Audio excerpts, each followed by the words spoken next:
اعوذ باللہ من الشیطان الرجیم بسم اللہ الرحمن الرحیم السلام علیکم ورحمۃ اللہ وبرکاتہ۔ رونے والا پتھر۔ حضرت عیسیٰ علیہ السلام ایک پتھر کے قریب سے گزرے جس کے دونوں طرف سے پانی بہہ رہا تھا۔ کسی کو معلوم نہ تھا یہ پانی کہاں سے آ رہا ہے اور کہاں جا رہا ہے۔ آپ علیہ السلام نے پتھر سے دریافت فرمایا، اے پتھر، یہ پانی کہاں سے آ رہا ہے اور کہاں جائے گا؟ اس نے عرض کی، جو پانی میری سیدھی جانب سے آ رہا ہے وہ میری دائیں آنکھ کے آنسو ہیں، اور الٹی جانب سے آنے والا پانی میری بائیں آنکھ کے آنسو ہیں۔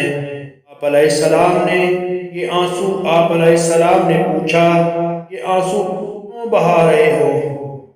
پتھر نے جواب دیا، اپنے رب کے خوف کی وجہ سے، کہیں وہ مجھے جہنم کے ایندھن میں نہ بہا دے۔